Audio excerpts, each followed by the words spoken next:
नमस्कार. मी भाऊ तोरसेकर. तुम्ही बघत आहात प्रतिपक्ष.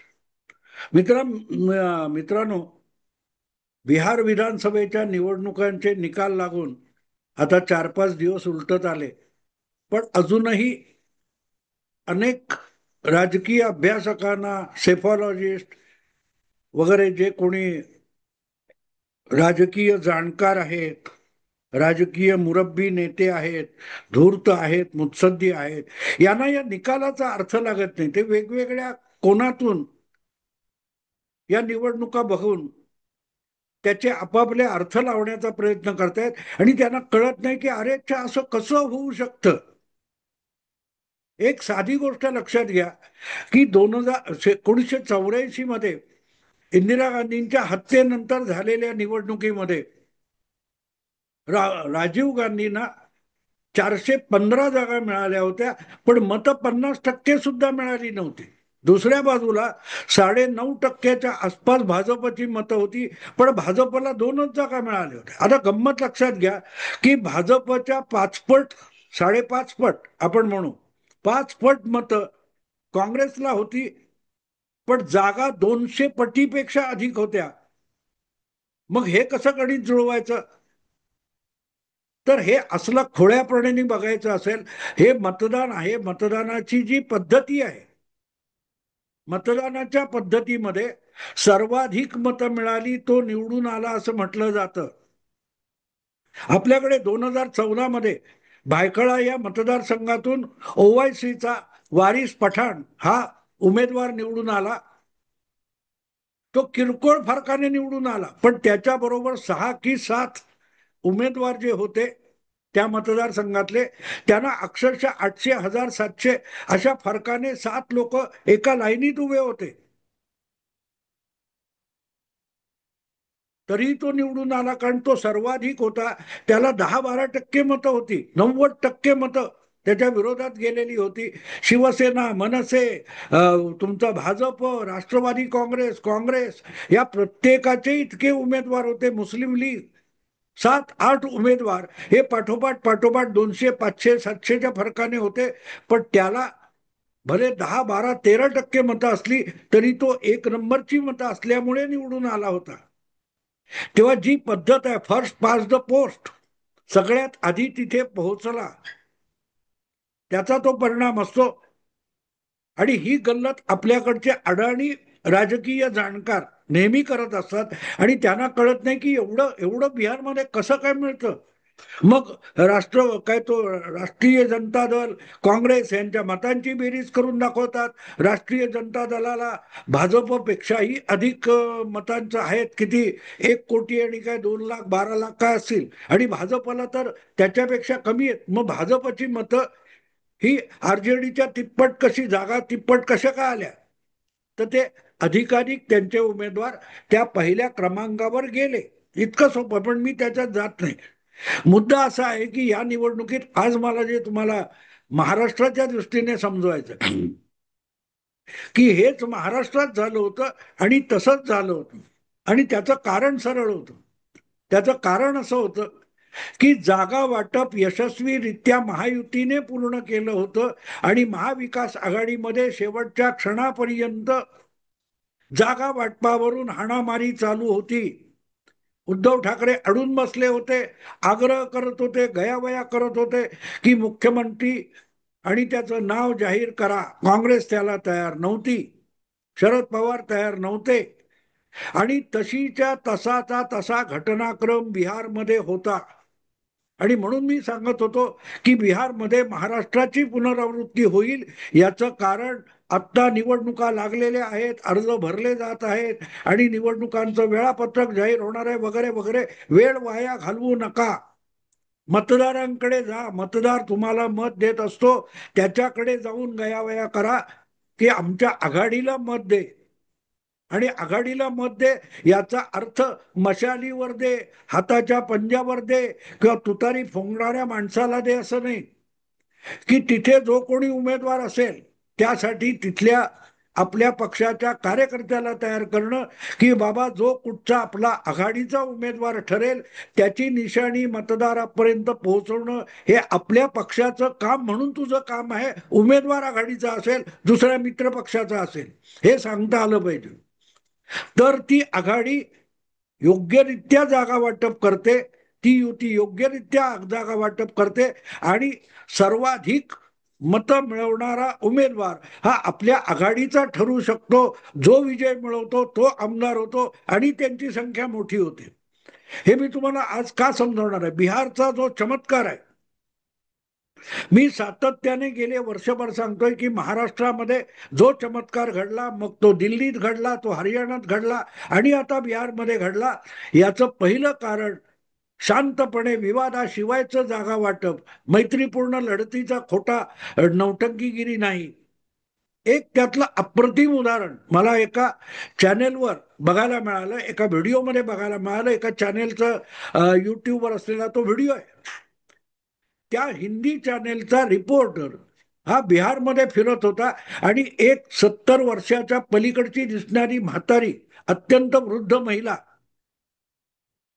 त्याच्याशी त्या महिलेशी तो रिपोर्टर बोलत होता आणि ती महिला त्याला आपण कोणाला मत दिलं हे कसं समजावत होती हे बघून मी थक्क झालो. ती महिला त्या रिपोर्टरला सांगत होती, मी मोदीला मत दिलेलं आहे, मला मोदीचं सरकार हवं आहे. मग तो रिपोर्टर तिला म्हणतो, तू कुठच्या चिन्हावर बटन दाबून आलीस. तर ती महिला वृद्धा त्या रिपोर्टरला सांगते, मी बाण म्हणजे तीर तीर बाण या चिन्हावर बटन दाबलं आणि मी मोदीला मत दिलं. तेव्हा तो रिपोर्टर तिला सांगतो, बाई ग, भाजपचं किंवा मोदीची निवडणूक निशाणी कमळ आहे, तीर नाही. तर ती महिला, वृद्धा महिला त्याला सांगते की नाही नाही, मी मोदीलाच मत दिलेलं आहे आणि मोदीची निशाणी बाण किंवा तीर आहे. आता ही गोष्ट लक्षात घेण्यासारखी आहे. एका खेड्यातली एक वृद्ध महिला, तिला राजकारण पक्षाच्या निशाण्या कळत नाहीत, पण तिला मोदीला मत द्यायचंय आणि ती त्या मतदारसंघामध्ये भाजपचा उमेदवार नसताना जनता दल युनायटेडचं बटन दाबलेलं आहे. पण तिचं म्हणणं असं आहे की मी मोदीला मत दिलं. मग तिला असं का वाटावं, तिच्या डोक्यात कोणी भरवलं की त्या पर्टिक्युलर मतदारसंघामध्ये कमळ ही निशाणी स्पर्धेमध्ये नव्हती. जनता दल युनायटेडचा उमेदवार होता.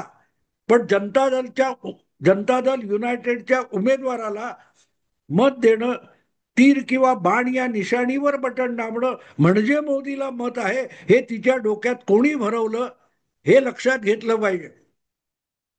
त्या विभागामध्ये जो कोणी भाजपचा, जो कोणी जदयूचा किंवा ह्या एनडीएला विजयी करायला धडपडणारा कार्यकर्ता होता, त्याने त्या म्हातारीला, त्या वृद्धेला कन्व्हिन्स केलेला असणार की तुला जर मोदीला निवडून आणायचं असेल, तुला जर मोदीला मत द्यायचं असेल, तर तुला धनुष्य बाणावर सॉरी बाण या निशाणीवर बटन दाबलं पाहिजे, कारण तेच या मतदारसंघामध्ये मोदीचं निवडणूक चिन्ह आहे. हे कोणीतरी त्या महिलेच्या डोक्यामध्ये भरवलेलं असणार आणि जे भरवणारा माणूस आहे तो एनडीएचा कार्यकर्ता असणार, तो जदयूचा असेल, तो भाजपचा असेल किंवा RSSचा एखादा स्वयंसेवक असेल. निवडणूक जेव्हा दारात उभी असते, निवडणुकीला जेव्हा काही आठवडे उरलेले असतात आणि मतदाराशी संपर्क साधून आपल्या आघाडीला, आपल्या पक्षाला अधिकाधिक मतं मिळवायची असतात, त्यावेळेला अशा प्रकारे एकेका मतदाराला आपल्याला आवश्यक, आपल्या उमेदवाराला आवश्यक असलेल्या निशाणीवर ठप्पा मारणं, शिक्का मारणं किंवा बटन दाबणं हे शिकवणाऱ्या कार्यकर्त्याची गरज असते. आणि अशा कार्यकर्त्यांनी त्या शेवटच्या 10-15 दिवसामध्ये अहोरात्र श्रम घ्यायचे असतात. मोदीला मत देण्यासाठी फक्त बाणावर मत द्यायचं हे ठरवणारा कार्यकर्ता एखाद्या पक्षाला किंवा एखाद्या आघाडीला विजयी करत असतो आणि म्हणून ती आघाडी ही परिपूर्ण आघाडी असते. महाराष्ट्रात सुद्धा 1 वर्षापूर्वी महायुतीला प्रचंड बहुमत मिळालं, 233 जागा मिळाल्या. त्याचं महत्वाचं कारण असं होतं की जिथे अजितदादांच्या राष्ट्रवादीचा उमेदवार असेल तिथे घड्याळावर भाजपने भाजपच्या मतदाराने मत दिलं पाहिजे. जिथे एकनाथ शिंदेचा उमेदवार असेल तिथे भाजपच्या किंवा अजितदादांच्या मतदाराने धनुष्य बाणावर बटन दाबलं पाहिजे. आणि जिथे भाजपचा उमेदवार असेल तिथे अजितदादांच्या किंवा एकनाथ शिंदेच्या पाठीराख्यांनी कमळाला बटन दाबलं पाहिजे, कमळावर मत दिलं पाहिजे. हे प्रचार करणारे हजारो हजारो कार्यकर्ते एकेका विधानसभा मतदारसंघात राबत होते. महिनाभर, 2 महिने, 4 महिने, 6 महिने. या प्रकारे जेव्हा वेगवेगळ्या 3, 4, 5 पक्षांच्या कार्यकर्त्यांची मनं जुळवली जातात, त्यांना एकजीव होऊन एका निशाणीसाठी त्या विशिष्ट मतदारसंघामध्ये कामाला जुंपलं जातं, तेव्हा त्यांना इतकं भव्य यश मिळतं. तेव्हा महाराष्ट्राची पुनरावृत्ती बिहारमध्ये झाली याचं कारण समजून घ्या. त्या मतदारसंघामध्ये आधीच्या कमीत कमी 2, 4, 6 महिन्यापासून जो उमेदवार ठरेल त्यासाठी मतदान घडवून आणणारा कार्यकर्ता आणि कार्यकर्त्यांची फौज उभी करण्यात आलेली होती. त्या मतदारसंघातले वेगवेगळ्या पक्षाचे, एका आघाडीचे किंवा एका युतीचे कार्यकर्ते एक दिलाने, एकजुटीने काम करत होते. आणि जेव्हा अंतिम टप्प्यामध्ये अर्ज भरताना ज्या पक्षाचा, युतीचा किंवा आघाडीचा जो उमेदवार वरिष्ठांनी दिलेला आहे त्याला मतदान घडवून आणणं हे आपलं कर्तव्य आहे. तिथे आपला पक्ष महत्वाचा नाही, आपलं कर्तव्य युतीशी निगडीत आहे.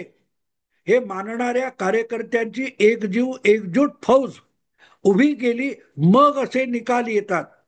आणि अशा रीतीने काम करण्यासाठी गेल्या हरियाणा, महाराष्ट्र, दिल्ली आणि बिहारच्या निवडणुकीत राष्ट्रीय स्वयंसेवक संघाचे कार्यकर्ते काम करत होते. ते कुठल्याही पक्षाचं काम करत नव्हते, तर युतीचं काम करत होते, एनडीएचं काम करत होते, हरियाणामध्ये भाजपचं काम करत होते. आणि इथेच काँग्रेस किंवा काँग्रेसचे जे महागठबंधन किंवा आघाडी आहे, महाविकास आघाडी आहे, ते कमजोर आहेत. ते शेवटपर्यंत तो मतदारसंघ कोणाला मिळणार यासाठी भांडत बसतात. पण त्या उमेदवाराला, त्या पक्षाला किंवा आघाडीला निवडून आणण्यासाठी मतं मिळवावी लागतात. ती मतं मिळवण्यासाठी राबायची वेळ असते, ती वाया घालवतात. राहुल गांधी वोट चोरीचा मोर्चा काढून 1.5 महिना वाया घालवतात. मग आपलं नाव डिक्लेअर करावं म्हणून उद्धव किंवा तेजस्वी यादव रुसून बसतात.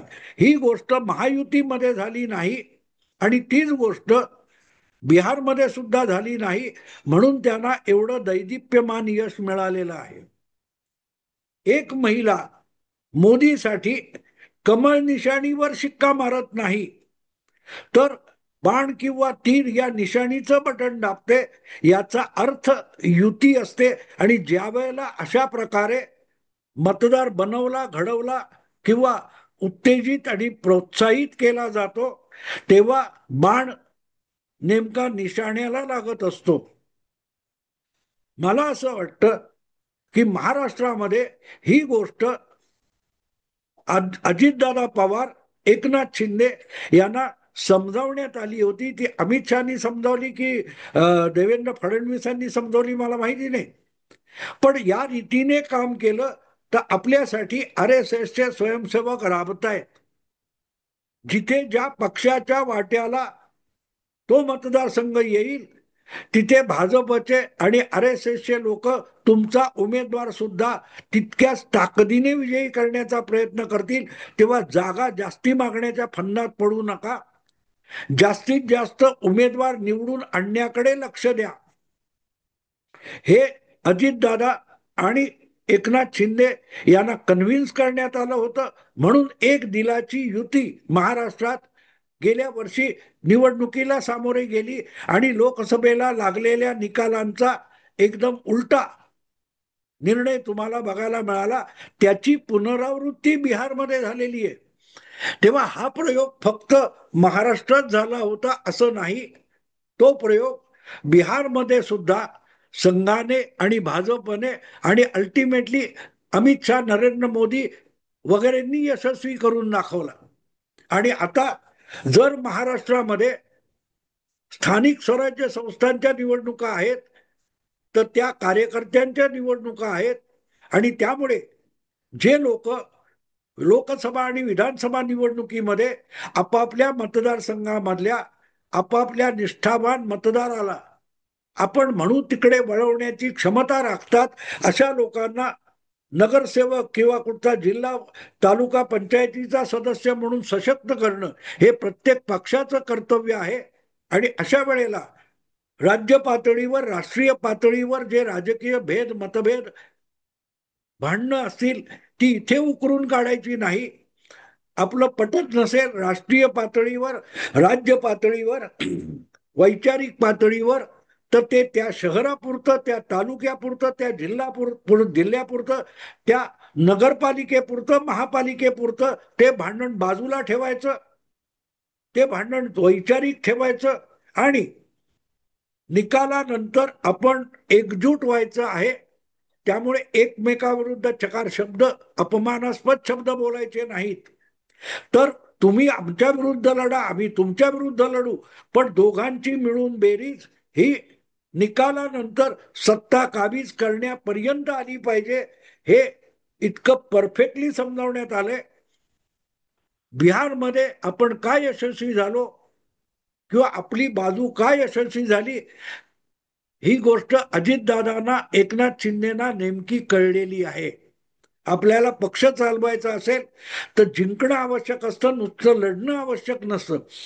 सतत हरणारा सेनापती त्याच्या सैनिकांना सुद्धा आवडत नाही.